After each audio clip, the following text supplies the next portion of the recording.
If you go into a job and you're not smart enough for that job, you're going to have one bloody miserable time.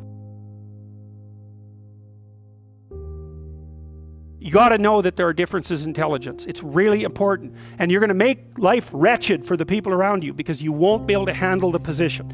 And as you climb hierarchies of competence, the demand on fluid intelligence increases. Unless you want to fail, you don't put yourself in over your head. Well, what's over your head? Well, that's a tricky thing to figure out. I mean, you have to figure that out with intelligence, you have to figure it out with conscientiousness, you have to figure it out with creativity, you have to figure out with stress tolerance, with agreeableness, because you want to go into a cooperative environment and not a competitive one if you're agreeable, and with neuroticism, you probably want to keep the stress level of your job relatively low. Those are all places that you can break down, and most people have at least one significant weakness in their intelligence personality makeup, and you got to be careful not to place yourself in a position where that's going to be a fatal flaw. But what you really want to do, as far as I can tell, if you want to maximize your chances for both success and let's say well-being, is you want to find a strata of occupation in which you would have an intelligence that would put you in the upper quartile. That's perfect. Then you're a big fish in a small pond. You don't want to be the stupidest guy in the room.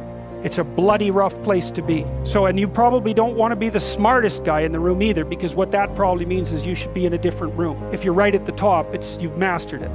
It's time to go somewhere where you're a little lower so that you've got something to climb up for. And if you're not hyper-conscientious, for example, you're probably not going to want a job that you have to work 70 hours a week at, because you're just not wired up that way. You'd rather have some leisure, and more power to you. If that's how you're wired up, there's nothing wrong with having some leisure. But if you're someone who can't stand sitting around doing nothing ever, then maybe you can go into a job that's going to require you to work 75 hours a week. And almost all jobs that are at the top of complex dominance hierarchies require very high intelligence and insane levels of conscientiousness, as well, generally speaking, as pretty damn high levels of stress tolerance, because that can knock you out too, because there's going to be sharp fluctuations in your career, generally speaking, at the higher levels of a structure, and you have to make very complicated decisions, often with very short time horizons. So you have to decide if that's what you want. Okay, so how smart do you have to be different things in life? Well, have an IQ of 116 to 130, which is 85th percentile and above, so it's one person in 8 up to one person in, I think it's 95. One person in 8 to one person in 20.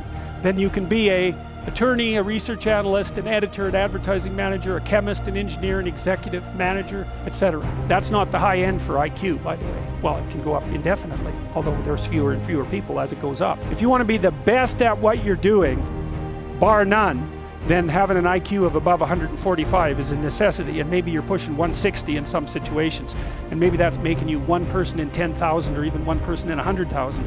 And then also, to really be good at it, you probably have to be reasonably stress tolerant and also somewhat conscientious. Why is it that smart people are at the top of dominance hierarchies? And the answer to that, in part, is because they get there first. I mean, everything's a race, roughly speaking. And the faster you are, the more likely you are to be at the forefront of the pack. And intelligence in large part is speed. That's not all of it is.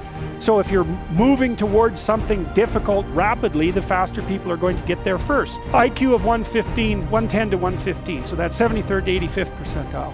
Copywriter, accountant, manager, sales analyst, general manager, purchasing agent, registered nurse, sales account executive. If you look at universities, the smartest people are mathematicians, physicists and mathematicians. I could tell you who's on the other end, but I won't. 103 to 108 is slightly above average, right? 60th to 70th percentile. Store manager, bookkeeper, credit clerk, lab tester, general sales, telephone sales, accounting clerk, computer operator, customer service rep, technician, clerk, typist. So you see, at this level, people have some technical skill and some ability to deal with complex things. Okay, that's dead average. 100 is average.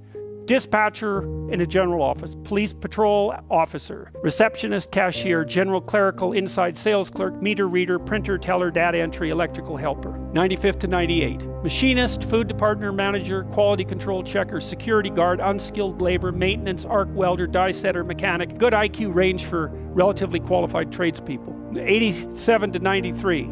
Messenger, factory production worker, assembler, food service worker, nurse's aide, warehouseman, custodian, janitor, material handler, packer. Now, what you're starting to see is that as you move down the hierarchy, the jobs get simpler, they're more likely to be assigned by other people, or they're repetitive. Because what IQ predicts to some degree is how rapidly you can learn something, but once you've learned it, it doesn't predict necessarily how well you do at it. People with lower IQs are more suited to more repetitive jobs. Under 87, is there something? Well, no, that's a big problem. And it's something our society has not addressed at all. Jobs for people with IQs of less than 85 are very, very rare. So what the hell are those people supposed to do? It's like it's 15% of the population. What are they supposed to do? We better figure it out, because one of the things that's happening too is that as the high IQ tech geeks get a hold of the world, the demand for cognitive power is increasing, not decreasing, right? You want to be a teller? Those checkout machines, they're not so simple. You want to work at McDonald's? You think that's a simple job? You don't see robots working at McDonald's. And the reason for that is that what McDonald's workers do is too complex for robots to do. So this is a discussion that no one wants to have, but that's okay. It's still a problem, and it has to be dealt with.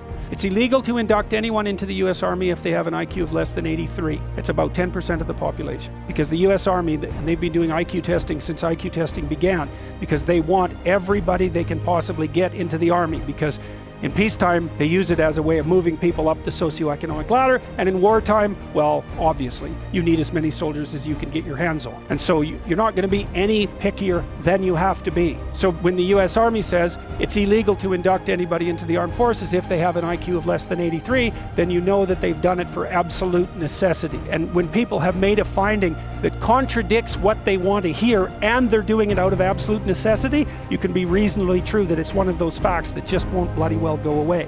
And so you might think, well, if there's nothing for someone with an IQ of less than 83 to do in the Army, what makes you think that there's something that they can do in the general population? And then the issue is, because the conservatives will say they should just work harder. It's like, sorry, that ain't gonna fly. And the liberals will say, well, there's no difference between people anyhow, and you can just train people to do everything. And that's wrong. So they're both wrong, and they're seriously wrong.